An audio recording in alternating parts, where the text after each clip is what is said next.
it's such a weird thing to make creativity a profession, but at the same time, like, I love that we get the opportunity. Creativity is so personal and it's hard to detach from it in a way. And so things happen that may happen in a different setting where it wouldn't feel so personal, so emotional. I'm Katie. I'm Anna. She's a psychotherapist, and she runs a photography empire. Together we make music and we podcast to encourage ourselves and you to do the things that scare us most. Hey everyone, we are so glad to have you back for another episode of the Doing Scary Things podcast. Today we talk with accomplished tour and music photographer Mary Caroline Russell. She tells us all about what it's really like documenting life out on the road and how she got her start with a disposable camera while living in a small town. I could not love this conversation more, and I think you'll find that there's something inspiring for everyone here. I also wanted to add a quick note regarding some things we say in the episode about being a freelancer. Mary Caroline mentions a couple of times that she has no idea what will happen after February. And oh my goodness, I think it's safe to say that none of us knew or could have ever seen coming what March and April would look like for us this year. I checked in with Mary Caroline a few days ago, and like so many people around the world, she shared with me that her income was definitely affected when musical tours came to a screeching halt. To combat this, she has launched a series of Polaroid photos for sale on her website, MaryCarolineRussell.com. I'll also link to that website in her show notes. These are going super fast, but hop over to her site, snag a photo for yourself, and know that you're helping another small business stay alive during these tricky times. That's it for now. We hope you love this convo with Mary Caroline Russell.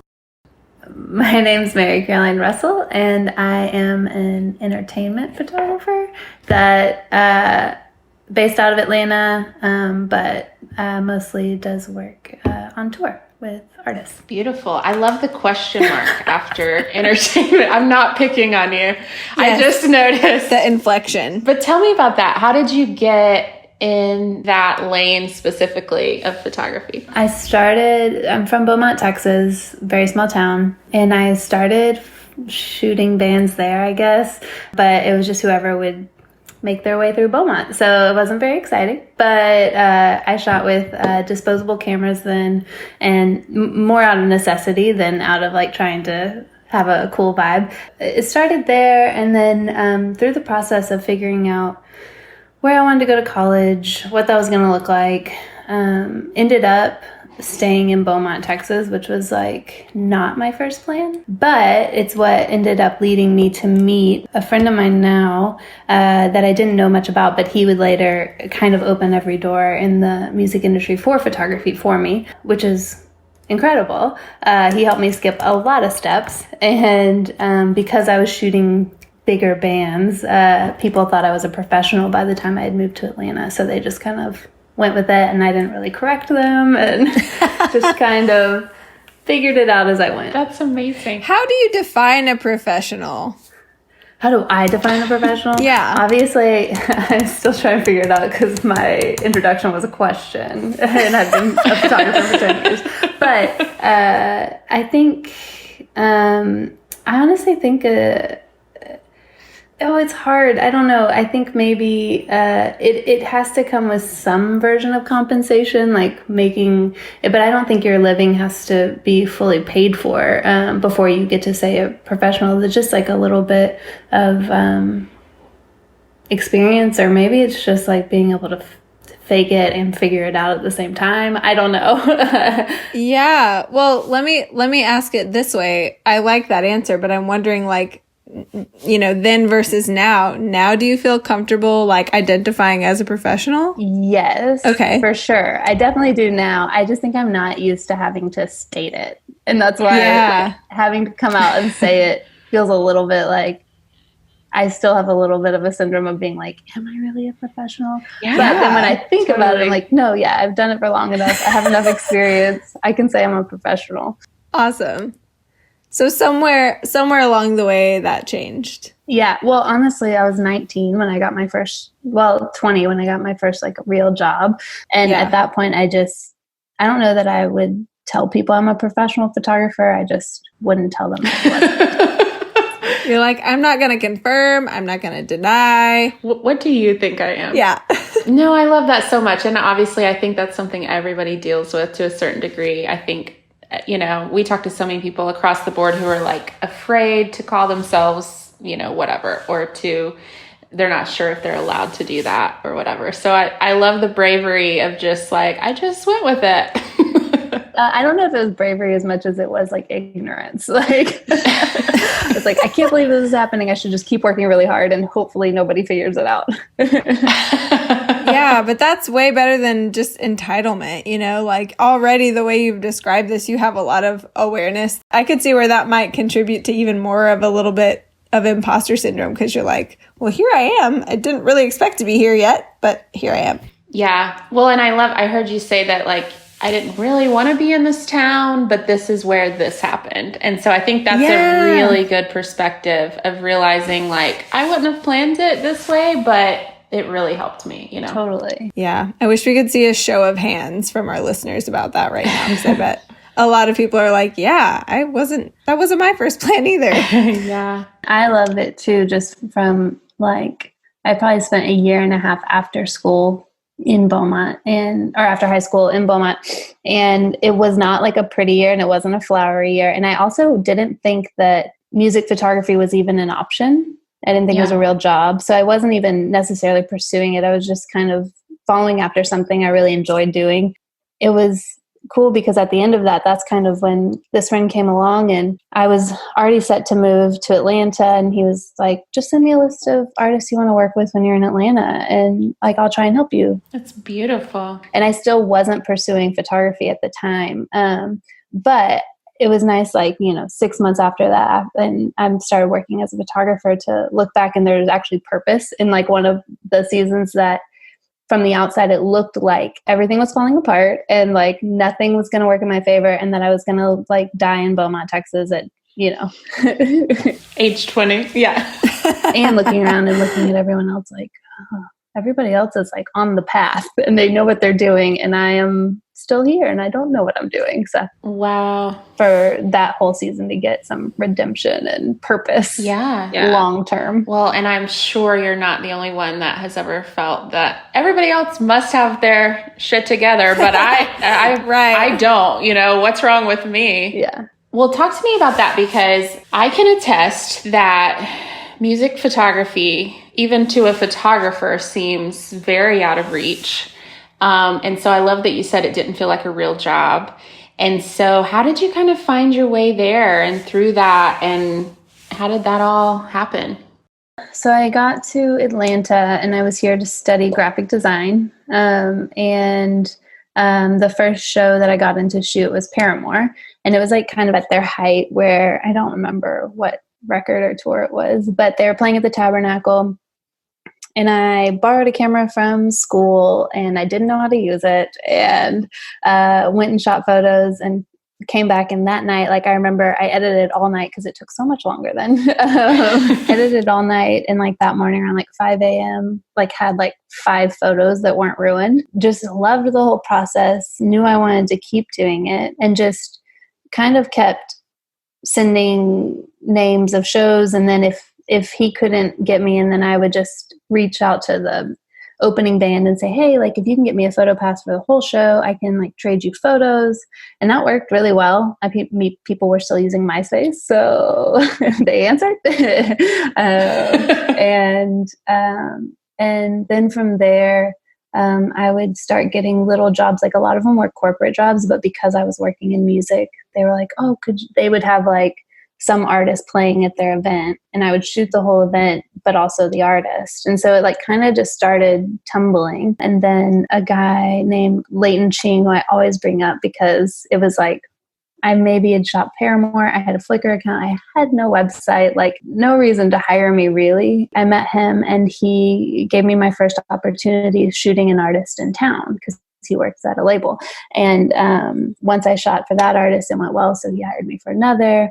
And then that turned into like a few spot dates on a tour of nicer, like the bigger venues. And then because he hired me, other people began to trust me. And that all kind of came together when I was 20. And it was probably like a year of shooting random shows and like, if it was happening in Knoxville, Tennessee, I'd drive to Knoxville, Tennessee, and just piecing it together, making it work. But really, I think I was so hungry to do it, and I was so excited that anybody would let me do it, that I was turning images around really fast, which back then it didn't happen. And so people were like, oh, like you can do this pretty quickly, and it all started to align. But yeah, it was just a lot of shooting everything that came my way, and like really caring for each job, whether it was a corporate job or whatever. Just because I think the whole time I couldn't believe anybody had hired me, I like really cared about every job that came my way. And because of that, it led to the next and the next and the next. That's super cool. I love the hustle. I talk to a lot of people trying to get started in photography, and I don't know if it's like they have this like corporate mindset or what it is, but it's like, well, I don't travel unless they pay me this, and I don't, this is my rate. And I'm like, okay, but do you want to do it or do you not? Like, do you want to get experience? And I do not advocate people work for free, but like you have to start somewhere, you have to build a portfolio and get the experience. And that's something I'm always like struggling with when I talk to younger photographers, because like, yes, I do believe there should be balance in your life, even though like balance is probably the wrong word, but there is a season of like grinding and hustling and showing up, and like also really fostering anything that somebody puts in your hands with care. Like, I know that this might not be the coolest job, but you still have to treat it with respect and treat it as it is the best job that was handed to you, because it is what was handed to you today. It's kind of that same thing where like, I don't want to advocate you saying like undervaluing yourself. You have to put yourself in the position to be able to get more work of the work you want. So sometimes that is shooting for free, or sometimes it's showing up on a shoot for free, or assisting somebody that you admire. Like, there's so many ways to do it. And I think a lot of people aren't willing, in the name of like balance, or I think it's more of like a Instagram pride thing. Like, oh, I would never, but right. You're not going to, somebody else is. Yeah. There does come a time where you do have to stand up for yourself, but there are years that you've got to build and you've got to grind and you've got to hustle and really care for what people have hired you for. Totally. No, I think that was really well said. So where in the process did you buy a camera?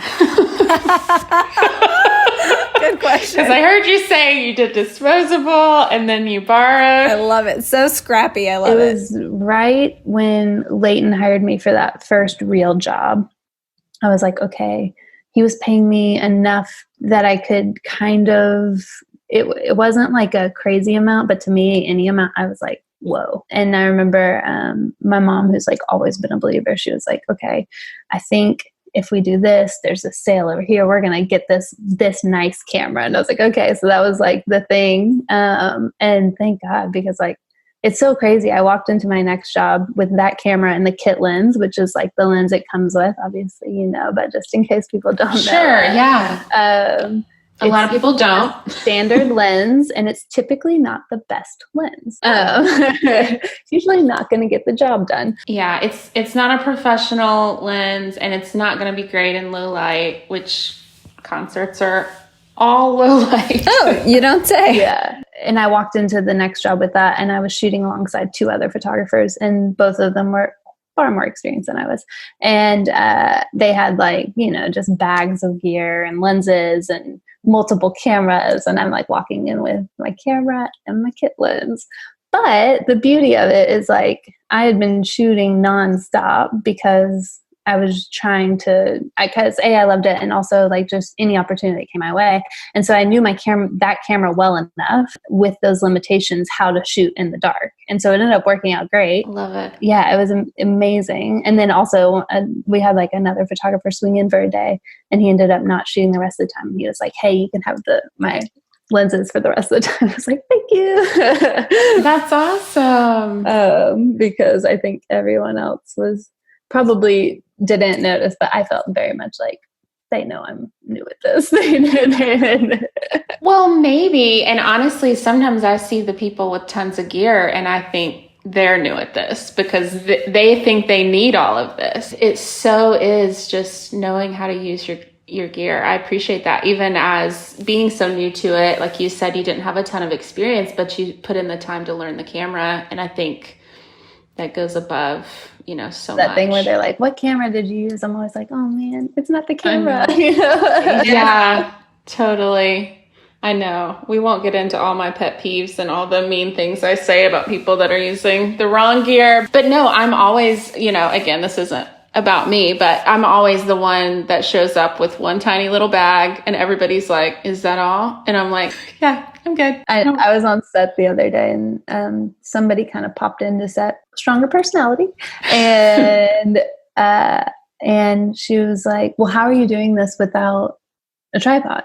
And I was like, well, we added a few things into the scope and we are on a timetable and I know my camera well enough to know its limitations. So like, as soon as I need one, it'll come out, but otherwise it's going to slow us down. So we're going to keep moving forward, I love it. So cool. Okay. So you mentioned that you work on tours. Tell us a little bit about that and what that's like and what your job entails. It is really fun. For some people. I'm a 7 on the Enneagram, so I like being around people 24/7. It works out for me. That's awesome. It is hopping on a bus. It's kind of living among artists and crew and documenting all of it, from the artist to the crew to every little piece of the story. A lot of it is for social media now, which is awesome that exists because it's created a broader opportunity for people to step into this role.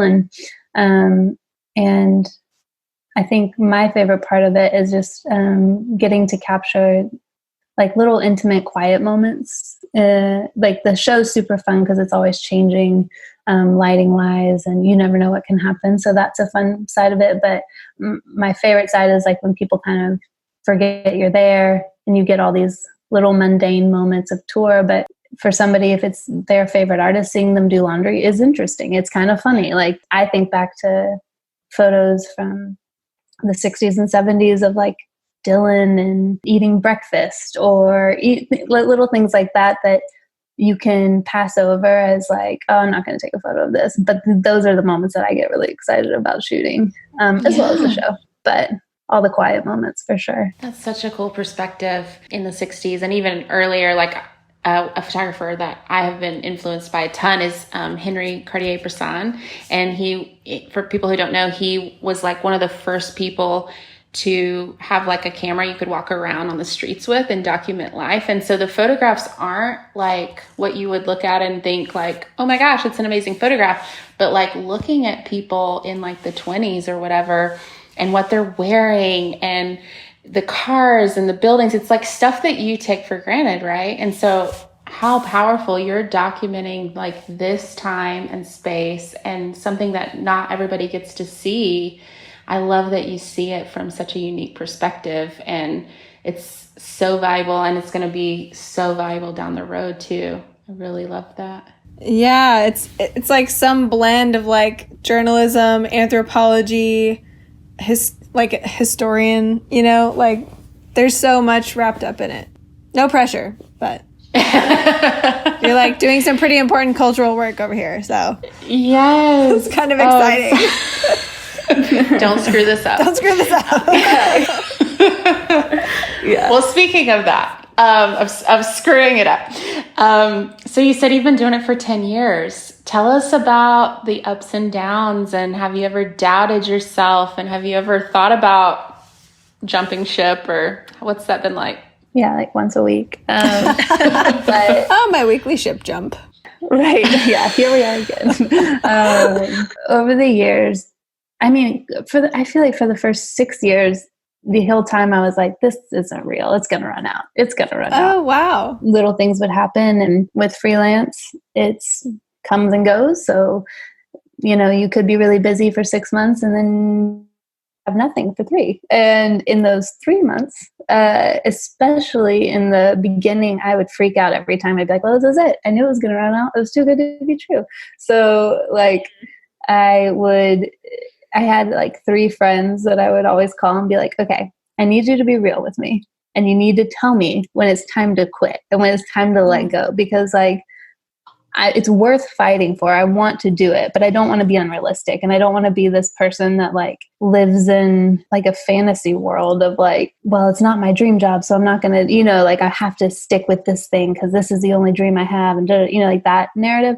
And so I had these 3 friends, and so far they're still the same people, and I still call them when I feel like quitting.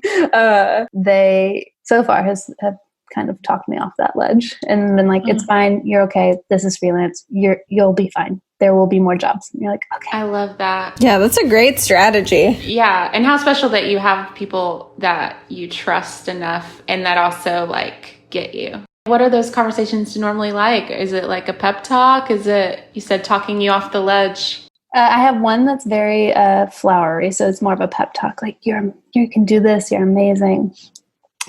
She was one of my first friends when I moved to Atlanta. She's still a dear friend of mine. The second person is a guy that Leighton, who hired me, and he's more straight to the point. He's like, MC, stop. Just no, we're not doing this. We're not spiraling. You're fine. You could do it. Don't quit. I'm like, okay. I know for sure that Leighton would tell me to quit if I needed to, because he is not trying to spare any feelings. So I needed that version as well. And Bobby kind of swings between the two, my husband, where he is very matter of fact, like, hey, it's okay. And then also like kind and affirming too. So I've got all 3 sides. I love it. I think that's important. I think, most people would say like, I don't want somebody who's just going to be like, yeah, of course it's going to be okay. Like, you want to trust that they're actually going to tell you. Having a husband in that role is next level, because he sees all sides. He sees the bank account. He sees all of it, and he's in it with you.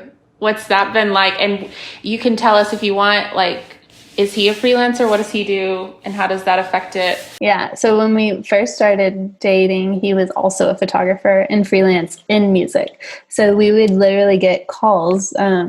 We'd like be working in the same space, and he'd get a call for a job and he would bid on it. And then my phone would ring next and I would call. It'd be the same job and I would bid on it. And so we were it was the worst. Oh my gosh. Competition. For the most part, we were able to laugh at it. There were a few times where I was like, oh, you got a job that I wanted, or like, vice versa. Yeah. And then, but he has since moved on. So he opened a business in Atlanta, Brother Moto. It's a coffee shop and motorcycle co-op. And he also, from that, does creative consulting for brands. And he's a musician. He plays bass. Yeah. Well, and I love that dynamic. And so do you ever give him pep talks? Like, does it work both ways? I think I spiral more than he does. Definitely, because it's such a weird thing to make creativity a profession. But at the same time, like, I love that we get the opportunity. Creativity is so personal and it's hard to detach from it in a way. And so things happen that may happen in a different setting where it wouldn't feel so personal, so emotional. I think too, it's been helpful because typically when I'm down, he's up. Good. That's a very interesting point about creativity being your profession. I think a lot of people do look at that as a luxury, and rightly so. But there's also people who say, I don't ever want to ask my art to be my only source of income, right? And I understand that too, having seen both sides. So yeah, what are your thoughts on that? Okay, I don't know. I think, because I've thought about this too, and actually it's so funny. We'll probably get there, but this year I've shaved away a lot because the year before was so intense. And during one of my tours, I was doing a van tour for like 2 weeks with some people I've traveled with for years and years and years. And being in the van is just a different thing. It can be a downer. It just it's so much harder. It's so much harder to do anything. But honestly, with this group of people, I would hop in a van with them anytime. And it was in a season where I was trying to process and trying to understand where I was going to go and what I was going to do, and if I wanted to say no to things or yes to things, or how it was all going to shake out. And so those poor people listened to me talk about this for hours. But one of the things we talked about was like, why why do you feel the need to create and have some monetary attachment to it? Like, why does it have to be that way? Could you just create to create? Yeah. And I don't know. I understand the perspective of wanting the freedom from the pressure of having to create to make money. But my ultimate goal would to be able to create whatever I want and still be making money, because it allows me the freedom to almost always be creating what I want and not having to split my attention. So I don't think one way is right or wrong. I do think different people are made up to desire different things. It's hard to entertain hypotheticals like that too sometimes. Like, in a perfect world, would you just create to create? Because I think there's a very small chance that your reality will ever be like that for any sustained amount of time. Like, usually those things are somehow related to each other, you know? And so it's hard to imagine like the vacuum in which maybe it would be different. So I'm wondering, in that conversation about, you know, should your art provide for you? Should you accommodate it? Like, where's the balance? How does it work? How did that work for you when you were just at the beginning? How did you focus your effort toward growing as a photographer and saying yes to all these opportunities? Because I'm sure with everything, right, there's like an opportunity cost. And kind of like we were saying earlier, some people come with this sort of checklist of criteria, like, well, I'll do it if this, and that. And it sounds like you just kind of had some reckless abandon, and that served you very well. So I'm just wondering, like, along those lines, like, what did you maybe give up or maybe defer or maybe not worry about in the beginning when you were just going for it? I think the opportunity cost for definitely for photography and in music, it's like time, because most of it happens away from your normal life or like your everyday life. I think I also started at a time in my life where I had plenty of flexibility. You know, I had school that I had to go to, but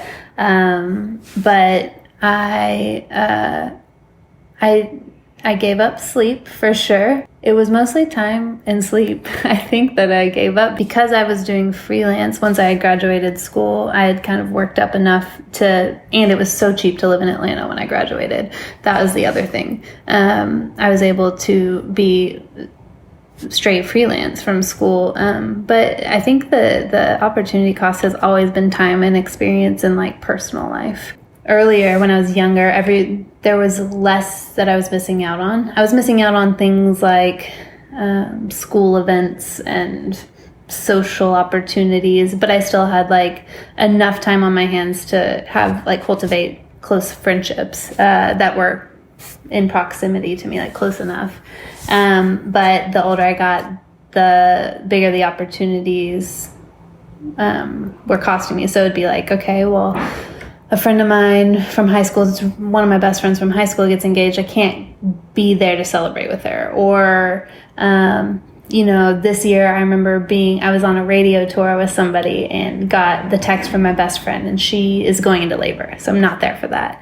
And I know it's like, it starts like, it went from like really lighthearted to like really heartbreaking things, you know, things that are once in a lifetime, and having to miss my husband's birthday for the millionth time and things like that, where it's a little heavier, or like just even being away from a community for so long. To me, like, community is one of like the grounding things for me, the people that are closest. And so if I can't be with them and talk with them, like, that costs me on a personal level, on like an emotional level. So I think in the beginning it was easier because I had less weighty things, but as I got older, as I'm getting older too, like, just realizing the cost of it for sure. Yeah, that's interesting about community too. I would imagine, and you should tell me this is true for you or not, but I imagine that, you know, living on the road with people who are kind of like your subjects, right, that you're shooting, can be kind of isolating, because that's not your community that you developed in proximity, that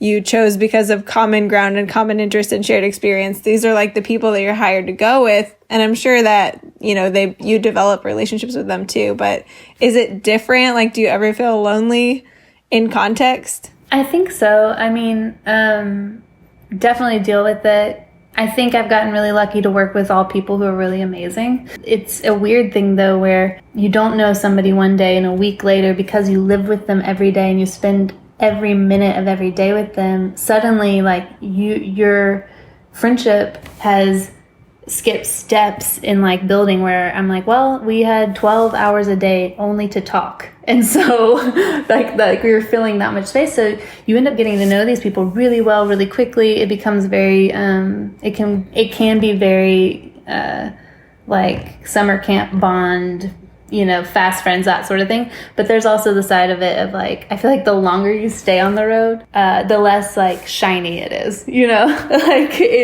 that's when everyone's tired and everybody is tired of each other. And as much as you love somebody, you probably want to go back to your spot in your home. So yeah, I mean, you're literally there watching them the whole time. Like, that's, like, extreme, Yes, it is funny, because another conversation I had, I was like, it's so strange to me. I know so much about you, about this person, but I could go home and when I say your name, somebody has no idea who you are.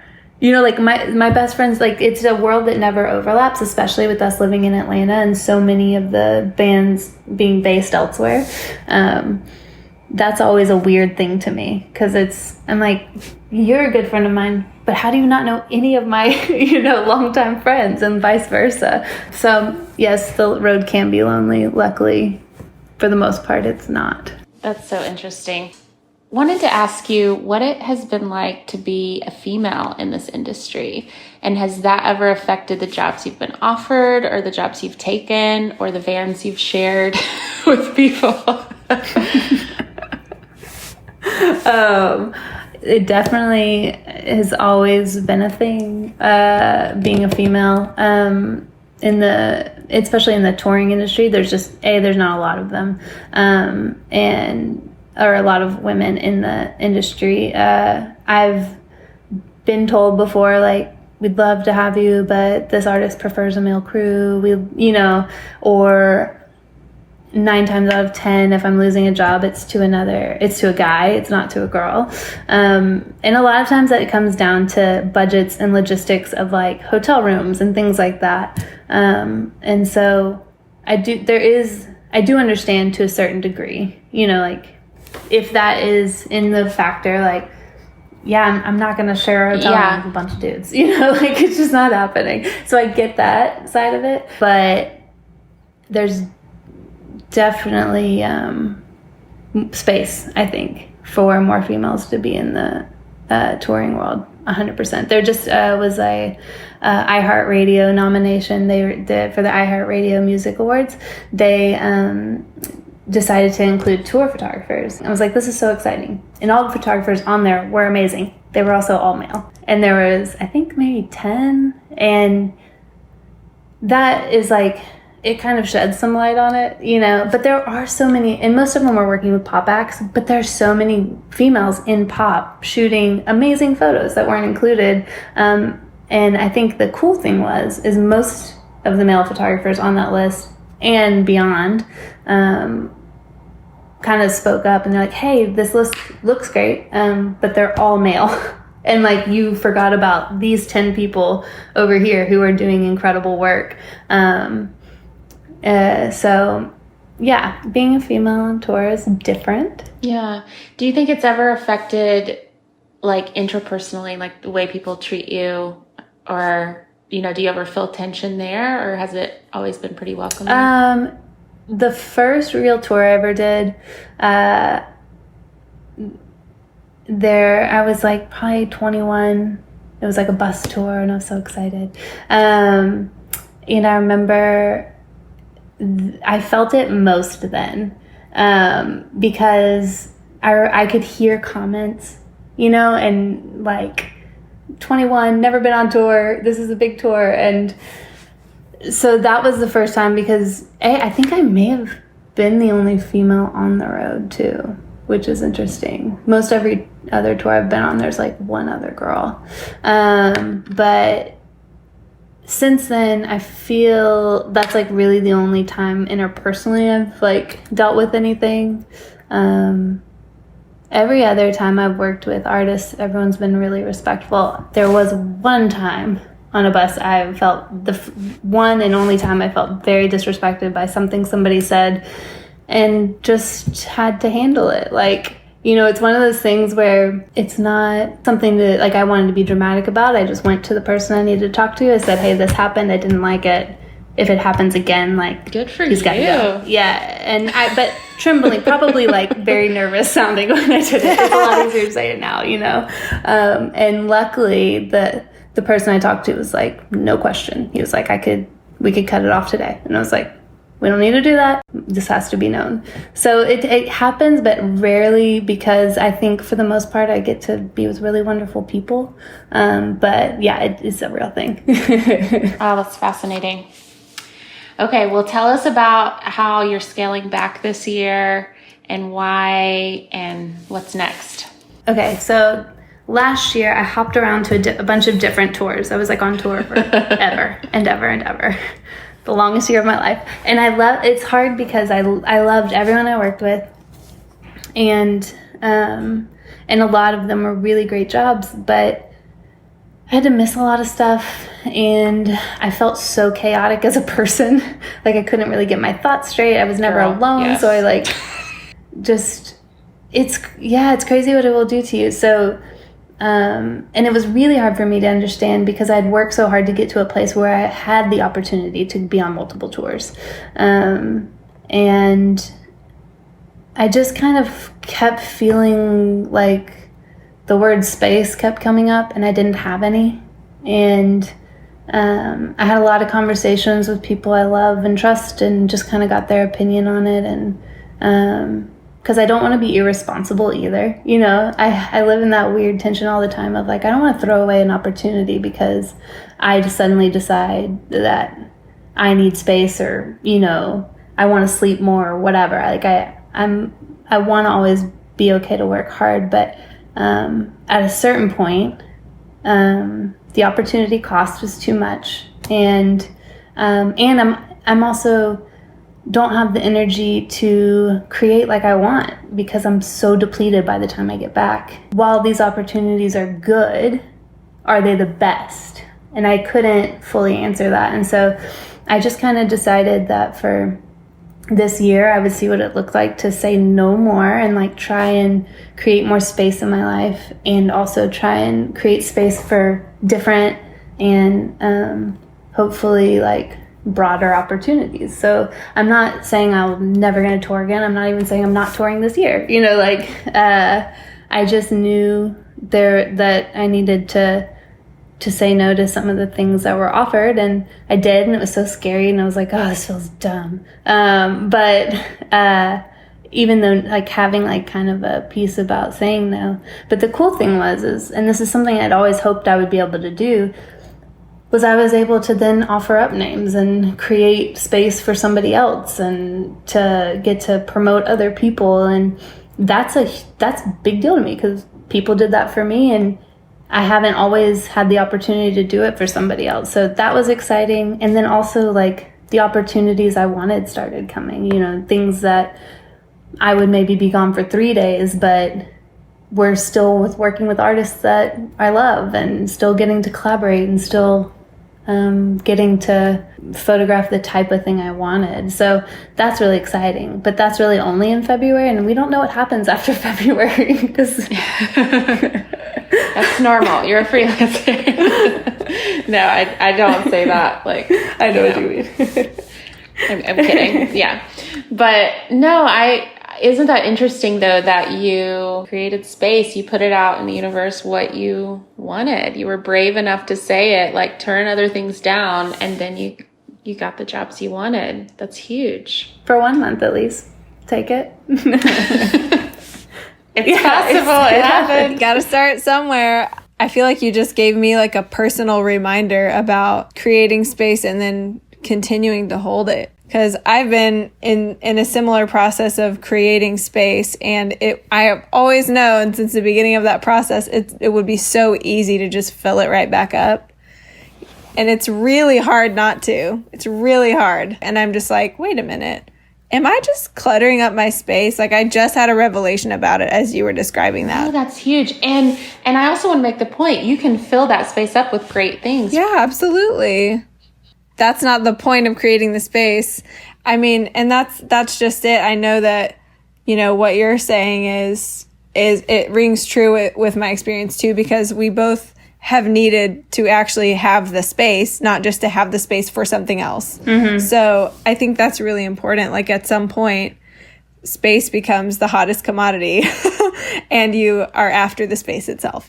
So I am so encouraged by what you said, but I also want to like put a mirror up and reflect all of that encouragement back to you, because this is going to be a process for you this year too. And it's really exciting that you're doing it. I mean, it really does. We all have the opportunity to create space, even when it feels like we don't. Sometimes it's hard to figure out where to start and what thread to pull, but I really believe that it's possible for us to do. And it's a way of respecting ourselves, you know? And even though we have other values, like working hard, I have that value too. But when you need space, you have to respect that also. So important. It can feel countercultural, you know? Yeah. And I think that's Totally. It's been part of the problem for me, at least. And like you said, you already said, you know, I can go on tour for 6 months, and when I have 3 months off, I feel like everything, you know, I start questioning everything. And so I'm like envisioning you with this newly created space, and then you're like, what have I done? You know? And because I have been there, it can feel so unnatural. It's just so important to keep going and to remind yourself in those moments of why you're doing it. Oh, yeah. I mean, I even feel nervous talking about that space that's coming, you know? I'm like, oh, yeah, what does happen after February? Well, we'll see. Well, and like you really are setting yourself up to like level up in a way, because not only can you have a new normal that includes more space always, but you also have this opportunity to cultivate and kind of like curate your experiences more. In that chaotic, hard driving workforce type of mode, you don't have the sort of internal resources to start curating all of a sudden. This is the thing that's setting you up for that as a different approach. It's super cool. We'll circle back in a year and see how it goes. Right. That's or March 1st. Right, exactly. Yeah, right, yeah. Well, I just wanted to ask you, if anybody's listening who has been thinking about starting or doesn't know what their next step is, do you have any advice that you would give to them right now? I think it's so hard to give like one grain of advice, because I think everyone's journey to what they end up doing is so different, is what I've noticed. You know, there's a million different paths to what you want to do. And so I think for me, what I know worked was just like one day at a time, one foot in front of the other, and trusting your gut. Like knowing, like for me, I had to decipher early on, like, okay, well, I see this version of photography and it's really lucrative, but it actually doesn't allow the schedule that music needs me to keep, because you kind of have to be available at all times. And so and so I remember just pivoting and not doing that, and a lot of people being like, well, there's never going to be enough jobs in music for you to do this. Like, I'd hate they were like so well-meaning, but they were very much like, hey, it's just not going to happen. There's not enough space. I couldn't see why anyone would bring a photographer out on the road, and then Instagram happens and it changes the whole game. And so like, I think like, you know, trusting your gut enough, knowing who you are and your core values, and kind of letting that guide you, and, you know, do the best you can with everything that's put in front of you. That's beautiful. Yeah. And good for you for listening to your gut. I think of that conversation all the time, like, you idiot. What conversation? No, just like when that person was like, it was a guy close to my age that did video in that world. And he was like, he's like, yeah, like, you know, I just like, I'm looking out for you. Like, it's not going to happen. I just don't see it. And I'm like, okay. Well, not with that attitude. I know. Yeah. Well, it was just like such a moment of like, Okay. Well. Yeah. And like that was you more said, of a fuel for me than a. Good. Yeah. That's amazing. Well, like you said, sometimes it can come from well-intentioned people. You know I've heard a lot of stories of people whose parents were like, I don't think that's a job. You're not allowed to do that, Yeah. And of course they're trying to look out for you. But I remember a conversation you and I had a long time ago. I think you were in the middle of it. I think you were in college, and that's what struck me about that conversation more than anything else is I took away from it that you just really had this vision for where you wanted to go. And I mean, it was just it stuck with me. It was very impressive. Did I seem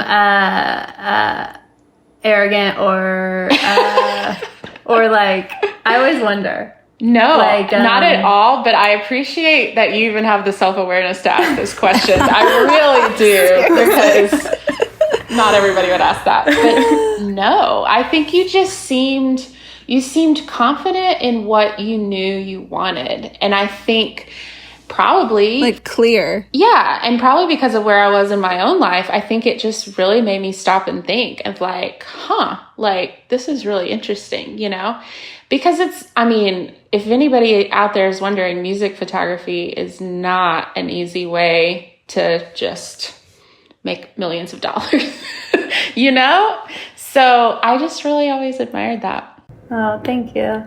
I know I always joke with people, I'm like, anytime that I start to be like, I'm going to pivot and do something more lucrative, because there are definitely ways to make money quicker in life. Something happens where it's like, a little magical moment happens backstage and you're like, oh, I just love this. I'll never let it go. I'm like, oh, here I am again. It got me again. I can't leave. I feel like from your story, something that I'm taking away, and like, I know I'm going to be chewing on this for a while, is you get in there and you start, and along the way, you find the people who are going to be a good sounding board. Yeah, for sure. I want to underscore that a little bit because, in the Doing Scary Things community, we have open arms to welcome everyone into this community. But I think in terms of like your personal relationships, like you've showed a lot of self-awareness about that too. Like there are different kinds of people that give you different kinds of feedback. And the thing they have in common is that they're all very trustworthy. And you've been going to them, year after year. And you kind of pick them up along the way as you got further and further into this journey. And I just think that's a really cool model. Anything that we're doing that scares us can feel isolative, especially if we're not 100% confident about it. We tend to keep it under wraps and stuff like that. So I think the power of community and having a sounding board is really obvious in your story. And I just love that. I think that's something we haven't talked that much about. So yeah. And simultaneously ignoring the people who weren't trustworthy or who just, maybe just didn't fully understand. Yeah. Yeah. And we're certainly not saying like, only listen to people who tell you what you want to hear. Like that is not what we're saying, like you went to those people wanting to know, tell me if I shouldn't be doing this.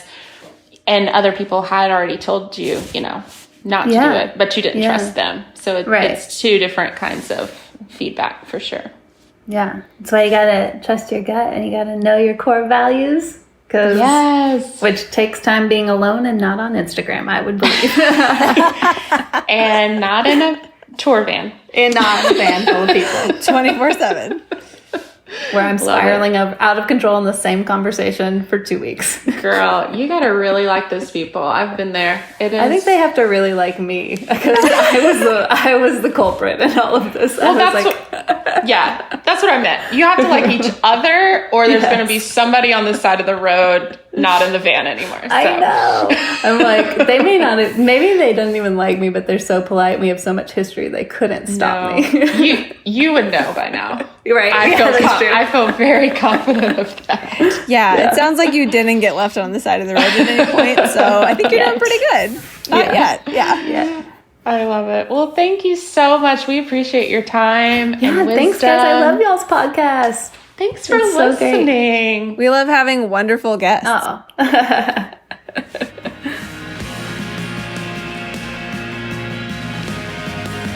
Thanks for joining us today on the Doing Scary Things podcast. If you liked today's episode, please subscribe so you never miss one, leave a review, and share it with a friend. You can find our new album, Whisper, under the band name Jasper and Jade. Until next time. Is that permission for me to call you out on that, Anna? Because I almost did that last week. Did you really? we could edit that out if you want, but no, that's fine. Yeah, permission granted, yeah.